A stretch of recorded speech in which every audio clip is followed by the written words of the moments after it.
নমস্কার, আমি প্রসেনজিৎ। শুরু করছি উত্তরের সংবাদ। বিস্তারিত সংবাদে যাব, তবে তার আগে দেখে নেব আজকের বিশেষ সংবাদ। মৃত সমাজকর্মী ভট্টাচার্য দম্পতির পরিবারের একমাত্র কন্যার সাথে দেখা করলেন সাংসদ, বিধায়ক সহ বিজেপির সর্বভারতীয় সহ সভাপতি দিলীপ ঘোষ। কারো কোনো অনুমতি ছাড়াই সিসি ক্যামেরার নজরদারি মৃতের বাড়িতে। রাতের কালবৈশাখীতে লন্ডভন্ড ডুয়ার্সের বিস্তীর্ণ এলাকা। ঝোড়ো হাওয়া, উপড়ে পড়া গাছ, বিদ্যুৎ বিভ্রাট, শিলাবৃষ্টিতে ক্ষতিগ্রস্ত জলপাইগুড়ি থেকে নাগরাকাটা পর্যন্ত চা বাগান এলাকা।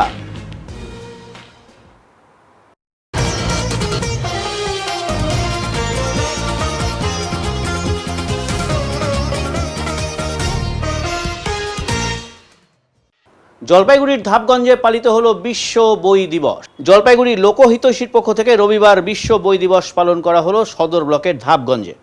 এই উপলক্ষে এদিন এলাকার দুস্থ ছাত্রছাত্রীদের মধ্যে বই ও শিক্ষা সামগ্রী বিতরণ করা হয় সংস্থার পক্ষ থেকে। সংস্থার দাবি, একটা ভালো বই আমাদের জীবনের অনেক কিছুতেই ইতিবাচক প্রভাব এনে দিতে পারে। বই পড়া ও বই পড়ার প্রতি সবার আগ্রহ বাড়ানোর উদ্দেশ্য নিয়ে প্রতি বছর 23শে এপ্রিল বিশ্ব বই দিবস পালন করা হয়। বর্তমানে তথ্য প্রযুক্তির প্রসারের ফলে ছাত্রছাত্রীরা অনেকটাই বই পড়ার প্রবণতা ছেড়ে ইন্টারনেট ও ফেসবুকের প্রতি আসক্ত হয়ে পড়েছে। অথচ বই পড়ার কোনো বিকল্প নেই। বই মানুষের অকৃত্রিম বন্ধু। এদিনের অনুষ্ঠানে উপস্থিত ছিলেন অলোক কুমার নিয়োগী, জয়া চক্রবর্তী, সুস্মিতা চাকি প্রমুখ। আজ বিশ্ব বই দিবস। সারা পৃথিবী জুড়ে এই দিনটি পালন করা হচ্ছে। আমরা জলপাইগুড়ি লোকহিতৈষীর পক্ষ থেকে আজ ধাপগঞ্জে বিশ্ব বই দিবস পালন করলাম। আসলে বই পড়া এবং সকলকে বই পড়ার প্রতি আগ্রহ করে তোলার উদ্দেশ্য নিয়েই আমরা দিনটি আজ পালন করলাম। বর্তমানে ছাত্রছাত্রীদের মধ্যে যেভাবে ইন্টারনেটের প্রতি আসক্তি, তা থেকে তারা যাতে বেরিয়ে আসতে পারে এবং বইকে তাদের সঙ্গী করতে পারে, এই উদ্দেশ্যটাই আমাদের সামনে ছিল। আজ বই দিবস উপলক্ষে আমরা কিছু ছাত্রছাত্রীকে বই এবং শিক্ষা সামগ্রী প্রদান করলাম। জলপাইগুড়ি শহরে জোড়া আত্মহত্যায় অভিযুক্ত অভিষেকের মঞ্চে মন্তব্য বিজেপির সাংসদ এবং বিধায়কের। জীবিত কন্যাকে না জানিয়েই সিসি ক্যামেরার নজরদারি জলপাইগুড়িতে। জলপাইগুড়ি শহরে জোড়া অস্বাভাবিক মৃত্যুর ঘটনায় নয়া মোড়। পরিবারের একমাত্র জীবিত সদস্যের অনুমতি ছাড়াই তার বাড়িতে কে বা কাহারা সিসি ক্যামেরা লাগিয়ে দিয়েছে প্রবেশ পথে। এর পেছনেও কি সেই প্রভাবশালীর হাত? প্রশ্ন শহর জুড়ে। পরিবারের সদস্যদের সঙ্গে রবিবার দেখা করলেন বিজেপি নেতা দিলীপ ঘোষ। প্রায় এক মাস হতে চলল জলপাইগুড়ির দুই সমাজকর্মীর অস্বাভাবিক মৃত্যুর ঘটনার পরেও অনেক জল বয়ে গিয়েছে তিস্তা করলা দিয়ে। তবে আজও পর্যন্ত গ্রেফতার তেমন হয়নি কেউ। তেমনভাবেই মৃতদের লেখা সুইসাইডিয়াল নোটও এখনও জমা পড়েনি কোর্টে। এমনটাই রবিবার জানালেন বিজেপি নেতা দিলীপ ঘোষ। রবিবার সকালে মৃত অপর্ণা ভট্টাচার্য এবং সুবোধ ভট্টাচার্যের জীবিত কন্যা তানিয়ার সঙ্গে দেখা করতে আসেন বিজেপির সর্বভারতীয় সহ সভাপতি দিলীপ ঘোষ। সংবাদ মাধ্যমের মুখোমুখি হয়ে তিনি বলেন, এতদিন পরেও এই ঘটনায় পুলিশের ভূমিকা হাস্যকর।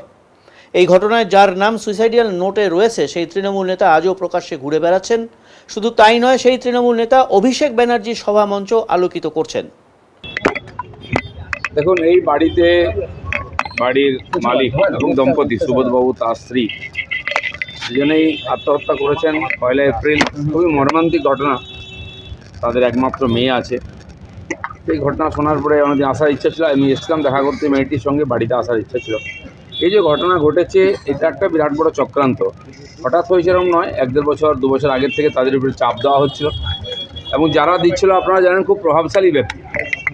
এই ঘটনার পিছনে যারা মূল অভিযুক্ত, এই পুরসভার ভাইস চেয়ারম্যান এবং এখানকার টিএমসি যুবনেতা, তিনি 1 নম্বর আসামি এবং তার চেলাচামুন্ডা তারাও আসামি হিসাবে আছেন। তাই আজ পর্যন্ত কেউ ধরা পড়েনি এবং আমাদের ধারণা পুলিশ পুরোপুরি তাদের বাঁচাবার চেষ্টা করছে। কারণ কি, এদের হাত অনেক দূর। যে মুখ্য নেতা তিনি খালি এই ব্যাপারে নন, কয়েক বছর আগে আমাদের কিছু পার্টির নেতাকর্মীকে শিশু পাচারের চক্রান্তে জড়ানো হয়েছে, তার পিছনে ওনার হাত ছিল। যে বিরাট শিক্ষা দুর্নীতি চলছে, তার মধ্যে যারা কলাকুশলী কুন্তল শান্তনুর মতন, তাদের সঙ্গে এনার সম্পর্ক আছে এবং ছিল। এবং এতদূর জানা যায় যে শান্তনু এসে ওনার বাড়িতেও থেকেছে একসময়। মানে সেই টাকা পয়সার লেনদেন এবং আরও অনেক অসামাজিক কাজের সঙ্গে তার যুক্ত আছে। এটা খালি আমি বলছি না, তার পার্টির লোকেরাও বলে। কিন্তু পয়সা এবং ক্ষমতা থাকার জন্য তার গায়ে পুলিশ হাত দিতে পারছে না। তিনি অভিষেক ব্যানার্জির সভাতেও চেয়ার আলো করে বসে থাকেন, স্বাভাবিকভাবে তার গায়ে হাত দেওয়া মুশকিল।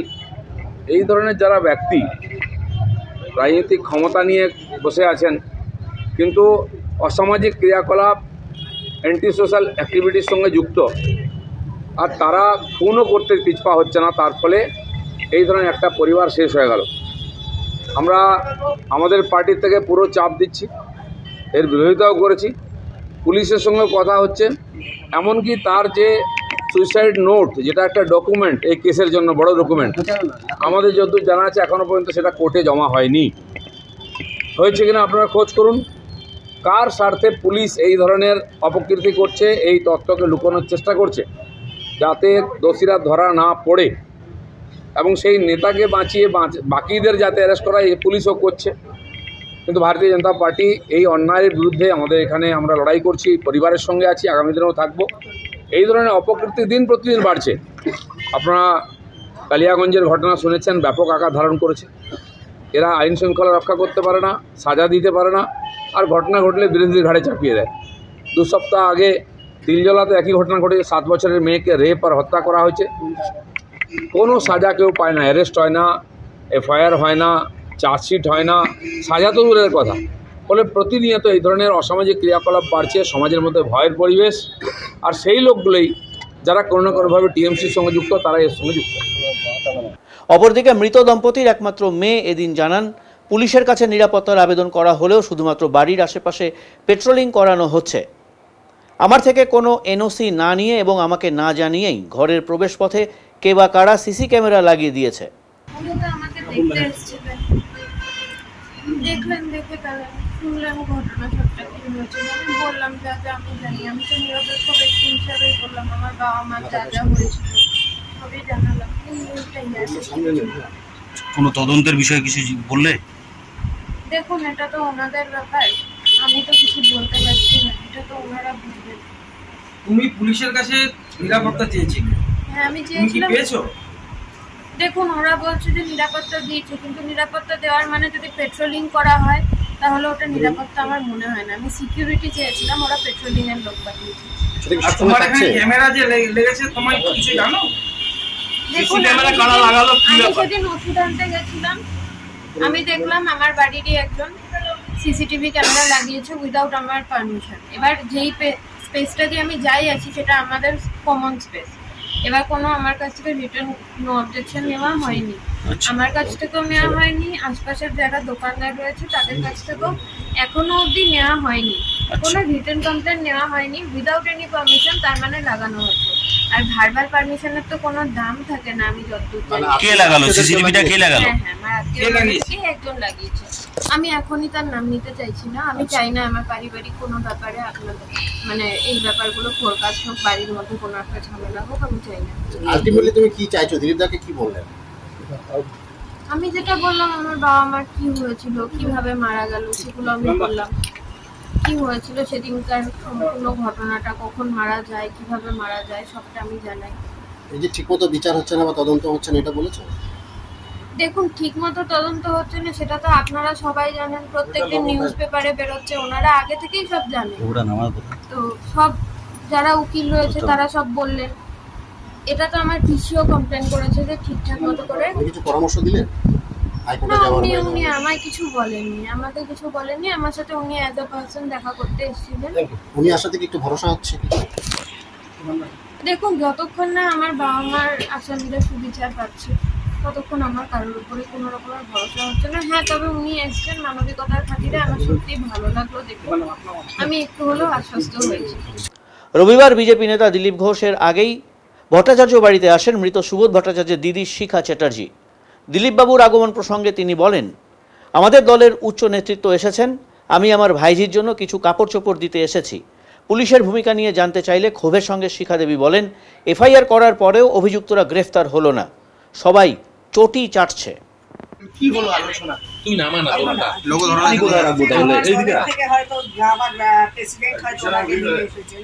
আমি এসেছি আমার কাছ থেকে দেখতে, আমি এসেছি ওর জামা কাপড় দিতে, ওর জামা কাপড় ইয়ে হয়ে গেছে, বাবা মা নেই, মেয়েটা কেমন আছে ওর মাসি জানি খুব জানতে রাখে, তা সত্ত্বেও তাকে সেখানে এসে আমারও তো একটা ডিউটি আছে আমি দেখতে এসেছিলাম।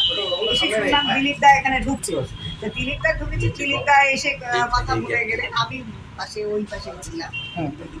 আপনারা কি সন্তুষ্ট পুলিশের ভূমিকা? প্রায় 1 মাস পুলিশ ছুটি চাটা পুলিশের গল্পই বলবেন না এখানে। আমি বারবার করে এখানে ইয়ে করছি, নক করছি যে কি হলো, অ্যাকিউজড ঘুরে বেড়াচ্ছে।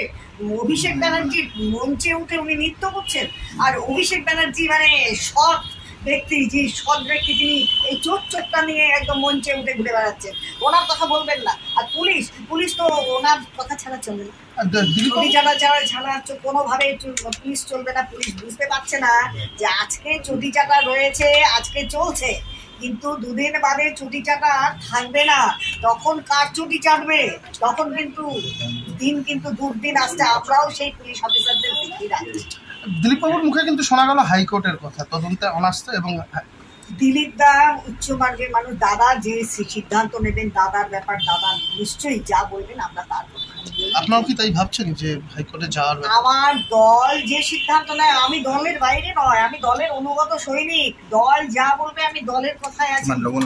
বিজেপির সর্বভারতীয় সহসভাপতি দিলীপ ঘোষের অভিযোগের পরিপ্রেক্ষিতে সৈকত চ্যাটার্জি কি বললেন একবার শুনে নেওয়া যাক। আজকে 23শে এপ্রিল 2023, যে দম্পতির আত্মহত্যার কথা বলেছে সেটা হচ্ছে 1 এপ্রিল 2023, এবং আমিও এর আগে বলেছি যে এটা মর্মান্তিক ঘটনা, এবং আমরা মানসিকভাবে সম্পূর্ণভাবে তাদের পরিবারের পাশে রয়েছি। আজকে জলপাইগুড়ির এমপি হয়ে জয়ন্ত রায় 1 এপ্রিলের পর 23শে এপ্রিল তার বাড়িতে আসলেন। এতদিন পর তার মনে হচ্ছে এই ঘটনাটা মর্মান্তিক। আজকে আসলেন কে? রাজ্যের প্রাক্তন সভাপতি বিজেপির এবং সর্বভারতীয় সহসভাপতি দিলীপ ঘোষ। তিনি এসে কি বললেন? যে তদন্ত হচ্ছে না। প্রথম কথা হচ্ছে দিলীপবাবু এক্সারসাইজ করার পর যে এতদিন পরে টাইম পেয়েছেন, যার জন্য দিলীপবাবুকে ধন্যবাদ। দিলীপবাবু বলছেন যে সুইসাইডাল নোট নাকি জমা পড়েনি। ওনার তো পড়াশোনাই এত কম, সুইসাইডাল নোট যেদিন দম্পতিদ্বয় আত্মহত্যা করেছে তার 5 ঘন্টা পর সুইসাইডাল নোট শুধু সিজি হয়নি, তার অদ্ভুতভাবে তার আগেই বিজেপির লোকদের দ্বারা সেটা সোশ্যাল মিডিয়ায় সেটা কিন্তু ভাইরাল হয়েছে, যেটা ভয়াবহ ঘটনা। আর অভিযোগ করেছে কে? শিখা চ্যাটার্জি, বিজেপির বিধায়িকা। এখানে তিনি তার বাইট দিতে গিয়ে কি বলছেন? যে আমরা সিবিআইয়ের জন্য বলবো, আর আমার সাথে নাকি শান্তনু কুন্তলের যোগাযোগ আছে। আমি দিলীপ ঘোষকে বাইটটা পেলাম, আমি দিলীপ ঘোষের বিরুদ্ধে লিগাল নোটিশ পাঠাবো, এ নিয়ে কোনো সিভিল এবং ক্রিমিনাল ডিফামেশনে। তার কারণ শান্তনু আমার বাড়িতে এসছে বলে অভিযোগ পেপারে এসেছিল, সেটা কোনো আমাকে নিয়ে নয়, অন্য একজনকে নিয়ে, এবং তার ছবিও পেপারে ছাপা হয়েছিল। আমার বিরুদ্ধে একটা দুর্নীতি যদি প্রমাণ করতে পারে, বা এই কেসে আমার বিরুদ্ধে যদি কোনো একটা এভিডেন্স যদি তারা কালেক্ট করে দিতে পারে, তাহলে আমি বলবো। তার কারণ হচ্ছে বিজেপির নেতাদের উস্কানিতে, প্রলোভনে, এবং আজকে অনেক মিথ্যা রটনা করা হচ্ছে তৃণমূল কংগ্রেসকে কালিমা লিপ্ত করার জন্য। আর কি করে একটা বিজেপি পার্টি বলে দরকার আমরা সিবিআইয়ের জন্য যাবো? সিবিআই কি ওদের খাঁচায় বন্দি তোতা পাখি নাকি? আমি আজকে তাই একটা কথা বলি যে দিলীপ ঘোষের মুখে এত বড় কথা মানায় না। কারণ রাজু যা হত্যাকাণ্ডে কেন দিলীপ ঘোষকে গ্রেপ্তার করা হবে না? টেটে যার বাড়িতে দিলীপ ঘোষের দলিল পাওয়া গেছে, সেই প্রসন্ন রায়ের কেসে এই টেট দুর্নীতির মামলা যে সিবিআই তদন্ত করছে, ইডি তদন্ত করছে, তাতে কেন দিলীপ ঘোষকে ডাকা হচ্ছে না? কেন তাকে জেরা করা হচ্ছে না? আজকে সেই দিলীপ ঘোষ চোরের মায়ে বড়ওয়ালা এখানে এসে বড় বড় কথা বলছেন। শুনুন, বিজেপি আন্দোলন করলে রাজনৈতিক লড়াই তৃণমূল যুব কংগ্রেস বা তৃণমূল কংগ্রেসও পিছিয়ে থাকবে না, লড়াই কিন্তু আর পারের হবে। তার কারণ এই আত্মহত্যার পিছনে আমার সাথে কোনো যোগাযোগ নেই, এবং একটা কথা দায়িত্ব নিয়ে আমি আজকে বলতে পারি যে আমাকে মিথ্যাভাবে ভাসানোর জন্য সমস্ত রাজনৈতিক প্রক্রিয়া বিজেপি ব্যবহার করছে, যাতে আমাকে পঞ্চায়েতের আগে যেন প্রকারে জেলে ঢোকানো যায়। কিন্তু লড়াই অত সহজ হবে না, আমিও দমবার পাত্র নই। তার কারণ মিথ্যা অভিযোগ নিয়ে মাথায় নিয়ে আমি কারোর কাছে মাথা নত করবো না, বিজেপির সামনে আত্মসমর্পণ করবো না। অক্ষয় তৃতীয়ার পবিত্র তিথি পালিত হলো যথেষ্ট নিয়ম নীতি মেনে। শেষ দিনেও অক্ষয় তৃতীয়ার পুজোতে অংশ নিয়েছিলেন দিনবাজার সহ শহরের বেশ কয়েকটি ব্যবসায়ী প্রতিষ্ঠান। গতকাল ও আজ এই 2 দিন এইবার অক্ষয় তৃতীয়া ছিল। প্রথম দিন ও সকাল থেকেই এই পুজো করেন বিভিন্ন প্রতিষ্ঠানের মালিকেরা। আজ রবিবার যেহেতু সকাল পর্যন্ত পুজো করার সময় ছিল, তাই সঠিক নিয়ম মেনে নির্দিষ্ট সময়ের মধ্যেই অক্ষয় তৃতীয়ার গণেশ পুজোর মাধ্যমে নিজেদের প্রতিষ্ঠানের মঙ্গল কামনায় ব্রতী হয়েছিলেন তারা। এই সকাল 7:46 না 48 অবধি আছে টাইম বলে, তো আমরা আজকে রোববার হিসাবে আমরা একটু করলাম। কি কামনা করবেন এই গণেশ পূজা কামনা করি যে আমাদের সব সুস্থভাবে থাকে, সব কিছু ঠিকঠাক থাকে, শান্তি থাকে। এবছর তো 2 দিন। হ্যাঁ, এবার 2 দিন হলো, কালকেও অনেক দোকানদাররা করছে, আমরা আজকে করলাম। আপনাদের এলাকায় এই দিন বাজারে কি মানে আমরা 2-4-5 জন আজকে করছি, বাকি সব ওই হয়তো কালকে করে নিয়েছে, নাহলে পয়লা বৈশাখ নাহলে রামনবমী। অক্ষয় তৃতীয়ার পূর্ণ লগ্নে জল খাবার প্রদান করা হলো জলপাইগুড়িতে। রবিবার অক্ষয় তৃতীয়া উপলক্ষে সকালে রাস্তায় পথচলতি মানুষদের মধ্যে জলপাইগুড়ি শ্রী রামকৃষ্ণ মা সারদা পাঠচক্রের সদস্যরা জল খাবার প্রদান করলেন। রাস্তার দুধারে মানুষজনদের জল খাবার প্রদান করলেন কয়েকশো মানুষদের মধ্যে। এদিন জলপাইগুড়ি শহরের ইন্দিরা কলোনি এলাকায় টোটোতে করে জলপাইগুড়ি শ্রী রামকৃষ্ণ মা সারদা পাঠচক্রের সদস্যরা বিনামূল্যে মানুষদেরকে এই ধরনের সকালের খাবার প্রদান করেন। সাত সকালে এমন চিত্র দেখে অনেকেই হতবাক। ঘুম থেকে উঠেই হাতে টিফিনের প্যাকেট পেয়ে খুশি অনেকেই।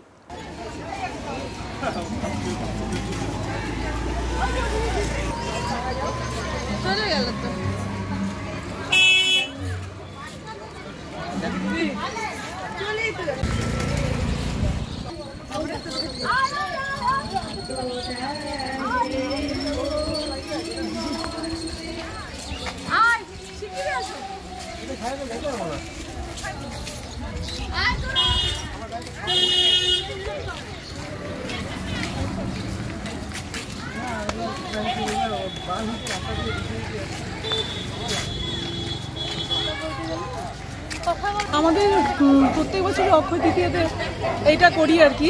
এবার আমরা প্যাকেট করছি, অন্যবার এর আগের বার যেমন আমরা লুচি তরকারি করছিলাম, ওরকম রাস্তায় চলতে চলতে পথচলতি মানুষদের একটু টিফিন। অক্ষয় তৃতীয়া একটা শুভ দিন, তো সেই জন্য শুভ দিনে যা কিছু ভালো, যা কিছু শুভ, সেগুলো সব অক্ষয় হয়ে থাকে। সেই জন্য সবারই মনের থেকে পণ নেওয়া উচিত। কোনো কোনো বিশেষ দিনে বিশেষ বিশেষ কাজ করলে সেটা সেটা থাকে, পরে যেন আমরা আরও ভালো ভালো কাজ করতে পারি। আর এইভাবে কাজ করলে না মানে নিজের থেকে ভীষণ আনন্দ হয়। তাদের পক্ষ থেকে কীভাবে? হ্যাঁ, তাদের পক্ষ থেকে করা হচ্ছে কি? এটা হচ্ছে যে রায়কোটপাড়া পাঠচক্র, রামকৃষ্ণ মা পাঠচক্র। কতজনকে আজকে কোথায় কোথায় যাচ্ছেন? আজকে 250। এই রাস্তাটা পুরো, এই রাস্তাটার নাম ইন্দিরা গান্ধী কলোনি। হ্যাঁ, ইন্দিরা গান্ধী কলোনিতে পুরোটা হেঁটে হেঁটে যেটুকু কভার করা যায়। কেমন লাগছে? মানুষের সারা কেমন পাচ্ছে? তো খুব ভালো লাগছে। জলপাইগুড়ি মারোয়ারি যুব মঞ্চ গ্রেটার শাখার কমিটি গঠিত হলো রবিবার। মারোয়ারি যুব মঞ্চের জলপাইগুড়ি গ্রেটার শাখার নতুন কর্মকাণ্ড কমিটি গঠিত হলো রবিবার। কামারপাড়ার একটি ভবনে সকল সদস্যর উপস্থিতিতে এই কমিটি গঠিত হয় বলে জানা গেছে। কমিটির প্রেসিডেন্ট হয়েছেন বিশাল মাহেশ্বরী, সম্পাদক ও ট্রেজারার করা হয়েছে অমিত আগরওয়ালকে। যুবমঞ্চের তরফে আশিস মালাকার বলেন, রীতি অনুসারে নতুন বছরে তাদের নতুন কমিটি গঠন করা হলো। এদিনের অনুষ্ঠানে বিভিন্ন সমাজকর্মী ও সমাজ বন্ধুরা উপস্থিত ছিলেন। পুরো বছরের কাজের নিরিখে প্রেসিডেন্সিয়াল অ্যাওয়ার্ডও দেওয়া হয় রবিবার।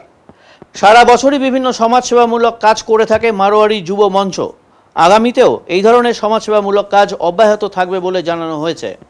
মারোয়ারি যুব মঞ্চ জলপাইগুড়ি গ্রেটার শাখার নতুন কর্মকারিণী কমিটিকে গঠন করা হয়েছে। আমরা বিগত বর্ষে দেখে আসছি, আজকে এটা আমার 6ম বছর। নতুন কর্মকারিণীতে প্রেসিডেন্ট হয়েছেন শ্রী বিশালজি মাহেশ্বরী, আর সেক্রেটারি হয়েছেন অমিতজি আগরওয়াল, আর ট্রেজারার হয়েছেন অমিতজি আগরওয়াল। আপনাদের আজকে আমাদের মারোয়ারি যুব মঞ্চের একটা বিধি আছে, যেটা শপথ নিয়ে আমরা নতুন বছর শুরু করি। সেই শপথ গ্রহণ অনুষ্ঠান আজকে আমাদের এখানে হচ্ছে জলপাইগুড়ি কামারপাড়াস্থিত অগ্রসর ভবন। পুরো বছরের কার্যকলাপ অনুসারে আজকে বিভিন্ন প্রেসিডেন্সিয়াল অ্যাওয়ার্ড দেওয়া হলো, আর বিভিন্ন এখানে সমাজকর্মী, সমাজবন্ধু সবাই এখানে উপস্থিত আছেন। আর নতুন কমিটির গঠন করা হয়েছে এবং নতুন পিএসটি নির্বাচন করা হয়েছে। আমরা দেখে এসেছি বিগত বছরে আমরা বিভিন্ন রকম সামাজিক ক্রিয়াকলাপের সঙ্গে মারোয়ারি যুব মঞ্চ যুক্ত আছে, যেমন স্পোর্টসের সঙ্গে রক্তদান, বস্ত্রদান, খাদ্যদান, আর যেরকম যে সময় জরুরত পড়ে সেভাবে আমরা মারোয়ারি যুব মঞ্চ সবসময় সমাজ কল্যাণের জন্য এগিয়ে আসি। আগামীতে কি কি করবেন? আবার আগামীতে এখনও আমাদের পরিচর্যার পরিকল্পনা এখন মধ্যে আমরা নতুন কমিটি গঠন হলো সবেমাত্র।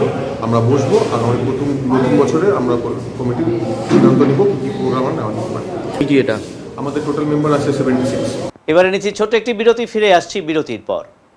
সব সময় সব দিকের সব খবর পেতে সাবস্ক্রাইব করুন, বেল আইকনটি প্রেস করে আপডেট থাকুন।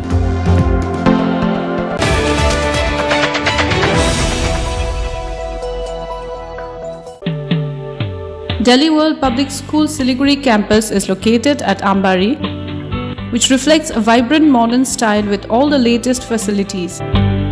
We impart innovative world-class education through modern teaching pedagogy and state-of-the-art facilities. We follow CBSE curriculum, offer holistic development to the children in safe, caring environment. DWPS announces admission open for the upcoming session 2023-24 from nursery to grade 9. আনন্দ সংবাদ, আনন্দ সংবাদ। আপনাদের শহর জলপাইগুড়িতে এবার নতুন লোকেশনে বেগুনটারি মোড়ে চলে এসেছে fixman.com। এখানে অত্যাধুনিক মেশিনের সাহায্যে আপনার mobile phone, laptop, computer repairing করা হয়। এখানে আপনার বিভিন্ন কোম্পানির মোবাইলের সমস্ত হার্ডওয়্যার এবং সফটওয়্যারের সমস্যা ইম্পোর্টেড কেমিক্যাল এবং মেশিনের সাহায্যে ওয়ারেন্টি সহ রিপেয়ারিং করা হয়। এছাড়া বিভিন্ন ধরনের মোবাইলের কভার পেয়ে যাবেন আমাদের শোরুমে। আমাদের ঠিকানা বেগুনটারি মোড়, জল।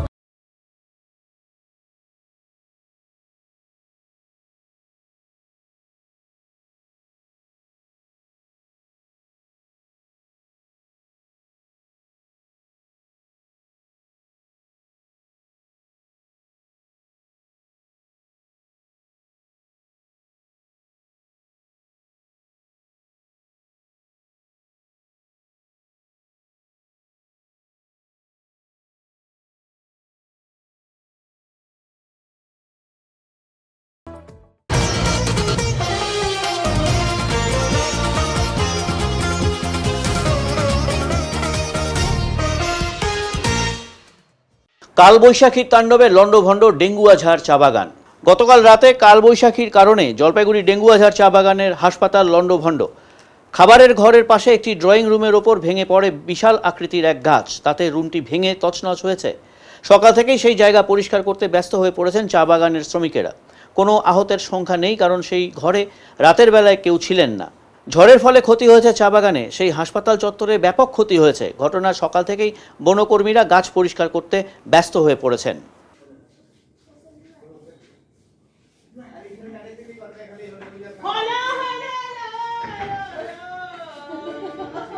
এখানে কালকে হাওয়ার মধ্যে ডাইনিং রুমের পাশে একটা এসেছিল হাসপাতালে আমাদের আম গাছ, সেটা ভেঙে পড়ে যায়। কতটা ক্ষতি হয়েছে? ভালোই ক্ষতি, ঘর পুরো ভেঙে গেছে, প্লাস ওখানে ফুল গাছও আমার অনেক ছিল, মানে হসপিটালের, ওগুলোও ভেঙে গেছে। এতে সমস্যাটা কতটা হবে? এটা কি রুম ছিল? এটা ডাইনিং রুম ছিল। ঘরে কেউ ছিল না? রাত্রে হয়েছিল তো, এটা হয়নি, কেউ ছিল না। কোন জায়গাটা? এটা ডিগবাজার টিআরএন কাজ করছে এখন পরিষ্কার পরিচ্ছন্নতা? হ্যাঁ করছে, কাজ চলছে। রবিবার রাতের ঝড় বৃষ্টিতে ব্যাপক ক্ষতি নাগরাকাটা ব্লকের লুকসান ও চ্যাংমারি চা বাগান এলাকায়। ঝোড়ো হাওয়া ও বৃষ্টির কারণে অনেক ঘরবাড়ি বিধ্বস্ত হয়েছে। ছাদ উড়ে যাওয়ায় ঘরে রাখা সব রেশন নষ্ট হওয়ার কথাও জানা গেছে। রাতে নাগরাকাটা এলাকায় সড়কের মাঝখানে চা বাগানের গাছ পড়ে যাওয়ার কারণে সড়ক অবরুদ্ধ হয়ে পড়ে, বিদ্যুৎ পরিষেবাও বন্ধ হয়ে যায়। কালবৈশাখীতে ক্ষতিগ্রস্ত নাগরাকাটার বিভিন্ন এলাকা। জিতি, কুর্তি, গাঠিয়া, লুকসান, চ্যাংমারি, ক্যারন চা বাগান, লালঝামেলা বস্তিতে ঝড়ে ক্ষয়ক্ষতি হয়েছে ব্যাপক। সেই সঙ্গে শিলাবৃষ্টির খবরও মিলেছে।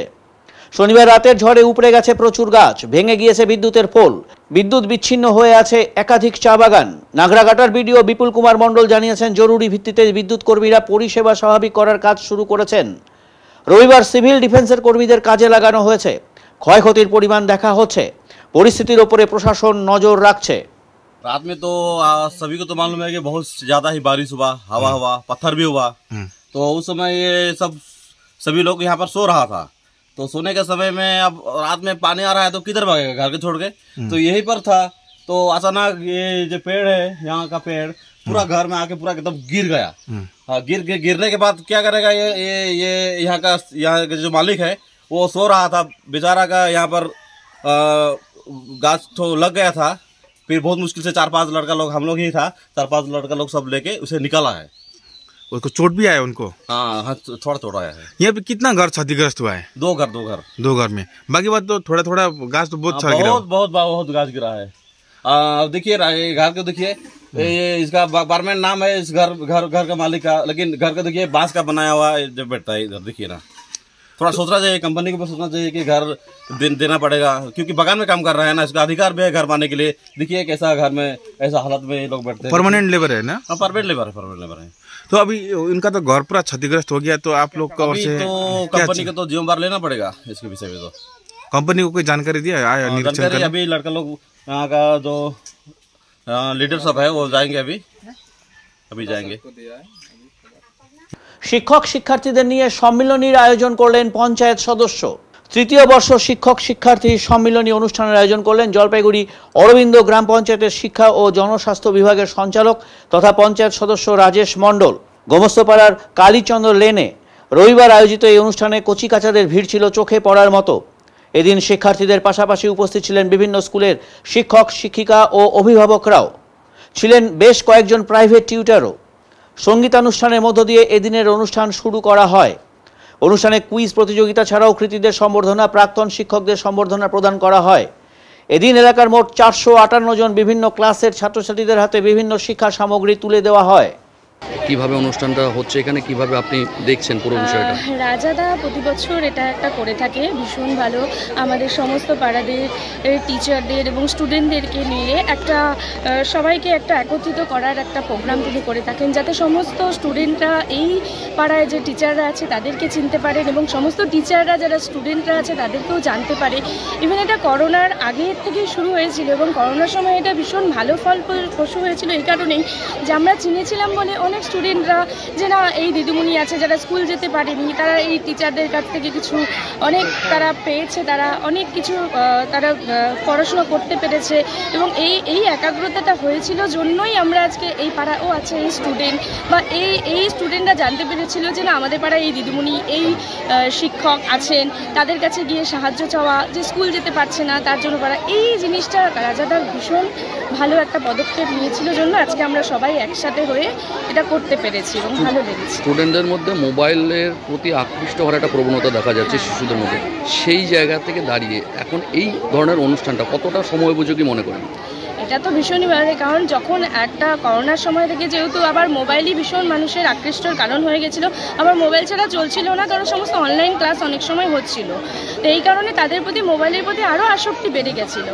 তো এই সময়টা যারা যখন অফ টাইম থাকে বাচ্চারা কি করে, কিছু না পেলেই টিভি অথবা মোবাইলে চলে যায়। তো রাজাদা যে প্রোগ্রামটা করছে তার জন্য কি হয়েছে যে এখানে সবাই মিলে আসছে, এখানে একটা কুইজ কম্পিটিশন হচ্ছে বা বিভিন্নভাবে তাদেরকে বোঝানো হচ্ছে যে টিচার স্টুডেন্টদের সাথে কীভাবে সম্পর্ক তৈরি হয়ে ওঠে, কিভাবে ভালোভাবে থাকতে পারে, তারা অনেক কিছু জানতে পারছে এবং এখানেও সেই সম্বন্ধেও বলা হচ্ছে যে মোবাইলকে একটু না করে অন্য টাইমে খেলার পদ্ধতিতে কুইজ করে গল্পের বই পড়ে বিভিন্ন রকমের বই গিফট করে তাদেরকে বইয়ের প্রতি মনোযোগী করে অনেক ভালো অনুষ্ঠান তৈরি হচ্ছে এবং রাজাদার জন্য হয়তো অনেক ভালো সেই জায়গায় চলতে পারছি, আমরা যেতে পারছি। যে শিক্ষা ব্যবস্থা এবং আমাদের সামাজিক স্থিতি রয়েছে তাতে অত্যন্ত গুরুত্বপূর্ণ একটি বিষয় হচ্ছে ছাত্র শিক্ষক সম্পর্ক, যেটা আমরা শিক্ষক হিসেবে উপলব্ধি করছি যে ধীরে ধীরে সেই সম্পর্কটা কোথাও গিয়ে যেন একটা ক্ষয়িষ্ণুতার দিকে চলে যাচ্ছে। সেই জায়গায় দাঁড়িয়ে আমাদের এলাকার পঞ্চায়েত রাজেশ মণ্ডল, আমাদের সবার প্রিয় রাজা ভাই, প্রত্যেক বছর এই ধরনের অনুষ্ঠান করেন যেখানে এই এলাকার প্রায় 500-র উপরে শিক্ষার্থী এবং 200-র উপরে শিক্ষক যারা থাকেন, শিক্ষক শিক্ষিকা, তাদের একটা যৌথ মিলনস্থল বা সম্মেলন এবং যেখানে ছাত্রছাত্রীরা এবং শিক্ষক শিক্ষিকারা নিজেদের ভাব আদান প্রদানের মধ্য দিয়ে একটা সুন্দর পরিবেশ তৈরি করেন। এলাকার মধ্যে ছাত্র এবং শিক্ষকদের মধ্যে যে আন্তরিকতা, তাদের মধ্যে সম্মানের স্নেহের যে জায়গা, সেটাকে আরও জোরালো আরও শক্তিশালী করবার জন্য এই প্রয়াসকে আমরা এলাকার শিক্ষক হিসেবে সবসময় স্বাগত জানাই এবং পাশে থাকার চেষ্টা করি। অন্যান্য জায়গায়ও তো এরকম খুব সেরকমভাবে দেখা যাচ্ছে না, বর্তমান যুগে ইন্টারনেট মোবাইল নিয়ে স্টুডেন্টরা ব্যস্ত থাকে, পড়ুয়ারা ব্যস্ত থাকে। তাই আমরা সেটা দেখেছি যে এটা কিন্তু জলপাইগুড়ি শহরের আশেপাশে যে এলাকাগুলো আমরা যতটুকু আমাদের নজরে আছে তার মধ্যে একটু ব্যতিক্রমী একটা অনুষ্ঠান, যেটা সহজে সবখানে আমরা দেখতে পাই না। কিন্তু এক্ষেত্রে আমাদের কিন্তু দুই দিক থেকে ভাবতে হবে। একদিক দিয়ে ছাত্রদের মোটিভেট করবার জন্য, অর্থাৎ ছাত্রদেরকে শিক্ষকদের প্রতি আরও বেশি শ্রদ্ধাশীল হবার জন্য, আর শিক্ষক শিক্ষিকাদের ছাত্রদের প্রতি আরও বেশি স্নেহশীল এবং যত্নশীল হওয়ার এই যে একটা প্রয়াস, সেই প্রয়াসটাকে বাস্তবায়ন করার জন্য আমরা আন্তরিকভাবে ধন্যবাদ জানাই রাজেশ মণ্ডল, আমাদের পঞ্চায়েত সদস্য হওয়ার পর 2020 এবং 21 সালে আমরা করেছি। গতবার 22-এ অ্যাকচুয়ালি সেপ্টেম্বরে আমরা প্রোগ্রামটা করি এবার 22শে সেপ্টেম্বরে না করে আমি চেয়েছিলাম যে বাচ্চাদের সেশন শুরু হওয়ার শুরুতে করব, সেইটা মাথায় রেখেই আমরা জাস্ট এখন প্রোগ্রামটা কি রয়েছে, প্রোগ্রাম কি করছেন? প্রোগ্রামটা হচ্ছে প্রথমত আমরা প্রোগ্রাম এটা অ্যারেঞ্জ করি হচ্ছে আমাদের পাড়াতে যত টিচার্স আছে যারা কোনো প্রাইমারি স্কুল বা হাই স্কুলের টিচার অথবা প্রাইভেট স্কুলের টিচার অথবা কোচিং পড়ান, সেই সমস্ত টিচার্সদের আমাদের এই প্রোগ্রামে আমন্ত্রণ জানাই, ওনারা উপস্থিত থাকেন এবং তার সঙ্গে আমার পাড়াতে যত ছোট থেকে ক্লাস 3 থেকে শুরু করে বিএ পর্যন্ত বা বিএসসি পর্যন্ত যে গ্র্যাজুয়েশন পর্যন্ত যা স্টুডেন্ট আছে সেই সমস্ত স্টুডেন্টরা এই প্রোগ্রামে। কী করা হচ্ছে এই অনুষ্ঠানের মধ্য দিয়ে? কি অনুষ্ঠানে মূল বক্তব্য থাকে হচ্ছে দেখুন স্টুডেন্টদের একটা আমরা পড়াশোনার কিছু কিটস তাদের হাতে তুলে দিই, এটা হচ্ছে মূল জায়গা থাকে। তা পাড়ার সমস্ত বাচ্চাদেরই দেওয়া হয় এবং শুধু এসে কিটস নিয়ে যাবে তা না করে তার সঙ্গে আমরা একটা কুইজ কম্পিটিশান রাখি, পাড়ার বাচ্চাদের কুইজ কম্পিটিশান, এবং প্রতি বছর কিছু কৃতি স্টুডেন্টদের আমরা সংবর্ধনা জানাই। যেমন এবছর আমরা জানাচ্ছি দুজন চেস কম্পিটিশান স্টেট লেভেল খেলেছে, তাদেরকে আমরা পাড়াতে পেয়েছি, আমাদের পাড়ারই বাচ্চা তারা। দুজন আমাদের একজন বাচ্চা স্টেট লেভেল এবার স্পোর্টসে গেছে, একজন আমাদের ডিস্ট্রিক্ট লেভেল খেলেছে, তারপর একজন বাচ্চা আছে তাইকুন্ডুতে ভালো র্যাঙ্ক করেছে স্টেট লেভেল, সেই পাড়ার বাচ্চাদেরকে সংবর্ধনা জানাচ্ছে। আর পুরস্কার তার সঙ্গে আমাদের যে এক্স টিচাররা আছে, তো সেই যারা প্রতি বছরই 2-1 করে তো রিটায়ারমেন্ট হয়, সেই তাদেরও সংবর্ধনা। শিক্ষা সামগ্রী কি সকলকে দেওয়া হচ্ছে বা কতজন? কতজন? একদম স্টুডেন্ট মানে A to Z সবাইকে, সমস্ত স্টুডেন্টকে দেওয়া হয়। এবছর আছে 458 জন স্টুডেন্ট। কি দেওয়া হচ্ছে তাদের? খাতা দেওয়া হচ্ছে, তার সঙ্গে পেন দেওয়া হচ্ছে। এরকম একটা অনুষ্ঠান বিভিন্ন অঞ্চলেও আপনাদের এই ধরনের একটা বিভাগ রয়েছে বা উদ্যোগ নেওয়া যেতে পারে, কিন্তু সেক্ষেত্রে দাঁড়িয়ে দেখা যাচ্ছে আপনি নিজে উদ্যোগ নিচ্ছেন আপনার অঞ্চলে। যদি বলি আমরা, কি বলবেন এবার? অন্যান্য অঞ্চলও তো রয়েছে, না করা যেতে পারে। দেখুন ব্যাপারটা কি, কোনো কিছুই তো ইম্পসিবল না, করা যেতেই পারে। তবে এটা নিয়ে কে ভাবছে আমার ঠিক জানা নেই, ভাবলেই করা যায়, কিছুই না। পাড়ার বাচ্চারা অনেক এনকারেজ পায়, অনেক বাচ্চা দেখুন এখন তো সব কিছুই ফ্রি হয়েছে, সব কিছুই পাওয়া যায়, কিন্তু তারপরেও পাড়ার একটা প্রোগ্রামে এসে সবার সঙ্গে পরিচয় হওয়া এবং পাড়ার পঞ্চায়েত প্রতিনিধি অথবা কাউন্সিলর থেকে একটা হাতে পাওয়া, এটা তাদের কাছে খুব আনন্দ। রবিবার দুপুরে মর্মান্তিক পথ দুর্ঘটনায় মৃত্যু হলো শুক্রা মুন্ডার। তিনি ছিলেন মাটিয়ালি বাতাবাড়ি 2 নম্বর গ্রাম পঞ্চায়েতের পঞ্চায়েত সদস্য। প্রসঙ্গত জানা গেছে এদিন দুপুরে ব্যক্তিগত কাজে বিকাশ রায়কে সঙ্গে করে বাইকে চড়ে মালবাজার শহরে এসেছিলেন শুক্রা মুন্ডা। 31 নম্বর জাতীয় সড়ক ধরে যাবার সময় জাতীয় সড়ক কর্তৃপক্ষের অফিস কার্যালয়ের সামনে বাইক থেকে নামতে গিয়ে জুতোর ফিতে পা জড়িয়ে পড়ে যান তিনি। আর সেই সময় মালবাজার অভিমুখে আসা একটি যাত্রীবাহী বাস শুক্রা মুন্ডাকে ধাক্কা মারে। তিনি রাস্তায় ছিটকে পড়েন। শারীরিকভাবে প্রতিবন্ধী শুক্রাবাবু মাথায় গুরুতর আঘাত পান। সঙ্গে থাকা বিকাশ রায় এবং স্থানীয়রা তৎক্ষণাৎ তাকে মালবাজার সুপার স্পেশালিটি হাসপাতালে নিয়ে আসেন। হাসপাতালে প্রাথমিক চিকিৎসারত অবস্থায় মৃত্যু হয় তার। জানা গেছে মাটিয়ালি বাতাবাড়ি 2 নম্বর গ্রাম পঞ্চায়েতের অধীনে নেওড়া বামনি ফরেস্ট বস্তি এলাকা থেকে পঞ্চায়েত সদস্য ছিলেন শুক্রাবাবু। মৃত্যুকালে তার বয়স হয়েছিল 37 বছর। স্থানীয় বাসিন্দা আলী হাসান মান্নান বলেন, ব্যক্তিগত কাজে মালবাজার শহরে এসেছিলেন শুক্রাবাবু। এভাবে মৃত্যু হবে কখনো ভাবা যায়নি। শুক্রাবাবুর সাথে থাকা বাইক চালক বিকাশ রায় বলেন, রাস্তার মাঝেই বাইক দাঁড় করিয়ে নামতে গিয়ে জুতোর ফিতে পা আটকে পড়ে তার। পেছনে থাকা যাত্রীবাহী বাস তার ওপর দিয়ে চলে যায়। পঞ্চায়েত সদস্যের আকস্মিক এই মৃত্যুতে শোকের ছায়া নেমে এসেছে ওই এলাকায়। পরিবারের সদস্যরা বলেন, দুর্ঘটনার খবর পেয়ে হাসপাতালে আমরা ছুটে আসি। দুর্ঘটনার খবর পেয়ে ঘটনাস্থলে আসে মালবাজার থানার পুলিশ। যাত্রীবাহী বাস ও তার চালককে আটক করা হয়েছে। মৃতদেহটি মালবাজার সুপার স্পেশালিটি হাসপাতালের মর্গে রাখা হয়েছে। ময়না তদন্তের পরেই মৃতদেহ পরিবারের সদস্যের হাতে তুলে দেওয়া হবে। বাইকে করে আসলো মালবাজারে, আসার সময় ওখানে দাঁড়াচ্ছে, ওকে পিছন দিকে কে ডাকছিল পরিচিত লোক। দাঁড়ানোর পরে ও নামতেছিল, কিন্তু বাইকের সাথে চপ্পলটা মানে হয়ে গেছে, আটকায় দেওয়ার পরে ও পড়ে গেছে। পড়ে যাওয়ার পরিপ্রেক্ষিতে তার পিছন দিকে বাস ওর মাথার উপর দিয়ে বাস চলে গেছে। আপনারা থানায় ডায়েরি করছেন বিষয়টা? হ্যাঁ করবো, করি নাই এখনো করবো। আমি যখন একটা সামনে গাড়ি ছিল, ওর একটা পরিচিত দেখলো দোকানে, বলে একটু থামা। গাড়ি ছিল সামনে একটা বড় কার। আমি বলি ঠিক আছে থামাচ্ছি, তুই নাম। কি করবি? বলে আমি চশমা নেবো আর ওর সাথে একটু দেখা করে 2 টাকা নেবো। আমি ওর সাগের বাড়ি যাচ্ছে, কটা টাকা নিয়ে আমি যাচ্ছি। ওর পা হ্যান্ডিক্যাপ, পা হ্যান্ডিক্যাপ, ওর ডাইন পাশে নামতে ছিল। আর একটা বাইকের গাতে ওর কিটোর একটা ফিতা লাগছে, ফিতা লাগে পড়ে গেছে, সাথে সাথে বাস এসে উপরে চলে গেল। কিটোর ফিতাটাই, ওই ফিতাটা এখন নাম কি হ্যাঁ তোমার নাম কি? আমার নাম বিকাশ রায়। বাড়ি কোথায় তোমার? বাড়ি নেওয়ার স্টেশন, নেওয়ার স্টেশন পাড়া। এবারে নিচ্ছি ছোট্ট একটি বিরতি, ফিরে আসছি বিরতির পর। সব সময় সব দিকের সব খবর পেতে সাবস্ক্রাইব করুন, বেল আইকনটি প্রেস করে আপডেট থাকুন।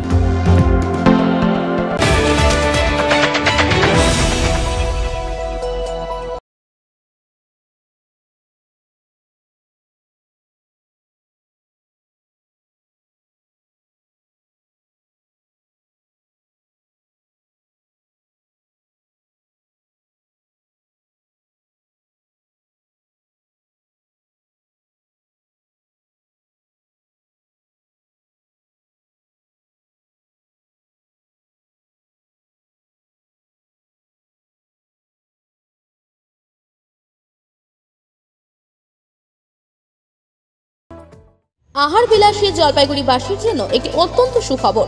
চলে আসুন দিল্লি 6 ফুড প্লাজাতে। এখানে পিওর মাটন বিরিয়ানি পেয়ে যাবেন মাত্র 130 টাকায়। থাকছে ভেজ ফ্রাইড রাইস ও চিলি চিকেনের কম্বো মাত্র 90 টাকায়। এছাড়াও চিলি চিকেন 70 টাকা প্লেট, এগ চিকেন বিরিয়ানি 90 টাকা, চিকেন বিরিয়ানি 80 টাকা, ডাবল এগ বিরিয়ানি 70 টাকা এবং ডাবল আলু বিরিয়ানি মাত্র 60 টাকায়। সুলভ মূল্যে সুস্বাদু খাবারের বিপুল সম্ভার নিয়ে আপনাদেরই অপেক্ষায় Delhi 6 food plaza, DVC road, Jalpaiguri, Sarkar petrol পাম্পের ঠিক পেছনে।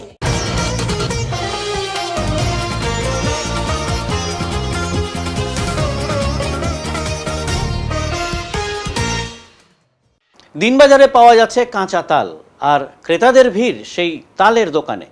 কাঁচা তালের বাজার জলপাইগুড়িতে। এখন থেকেই জলপাইগুড়ি বাজারে মিলছে কাঁচা তাল, যা খেতে রীতিমতো ভিড় জলপাইগুড়িতে। গরমের দাবদাহ থেকে বাঁচতে শহরের রাস্তায় মিলছে যেমন ডাবের ঠান্ডা জল, তেমনি কাঁচা তালের মরশুম না আসতেই এখনই মিলছে কাঁচা তালের শাঁস, যা খেতেই ভিড় শহরের রাস্তায়। এক একটি তালের শাঁস বিক্রি হচ্ছে 30 টাকা দরে। এছাড়াও বিক্রি শুরু হয়েছে ডাবের জল, যা গতবারের তুলনায় এবার কিছুটা হলেও কম দাম রয়েছে বলে বিক্রেতারা জানিয়েছেন। কাঁচা তালের শাঁস মূলত জলপাইগুড়ির বাইরের জেলা থেকে আসছে, এমনটাই জানালেন তালের শাঁস বিক্রেতারা। তালটা আমি বাইরের থেকে নিয়ে আসছি। তালের সাথে ডাবেরও খুব চাহিদা। এখনও জলপাইগুড়ি শহরে তাল উঠে নেই। তাল খুব চাহিদা, লোকের বছরের ফল একবার পাওয়া যায়। আমি কষ্টকে মরে বসছি। এত তাড়াতাড়ি নিয়ে আসলেন? আরও বাইরের মাল পাইলাম। কেমন খেতে? খেতে খুব ভালো। ডাবের সাথে কি তালও বিক্রি? হ্যাঁ, তালও বিক্রি হচ্ছে। প্রচণ্ড তালের চাহিদা। কত করে বিক্রি করছে? তাল 30 টাকা, জোড়া 60 টাকা, আর ডাব? ডাব 50 টাকা, 70 টাকা। মানে গরম পড়তে কি মানুষের চাহিদা? হ্যাঁ, গরম পড়লে মানুষের চাহিদা। এবারে আবহাওয়ার খবর।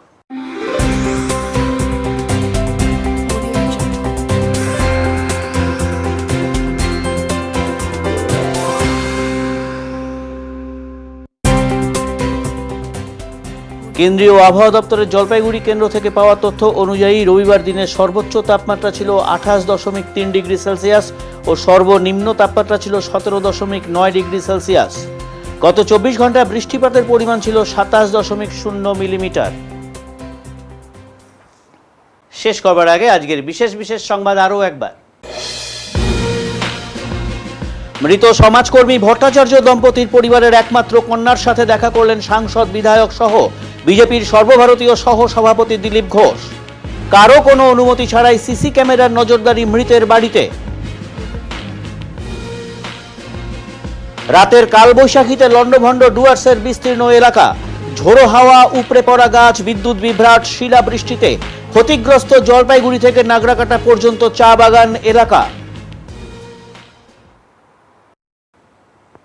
উত্তরে মন পরিবেশিত উত্তরের সংবাদ এখনকার মতন এই পর্যন্তই। নমস্কার।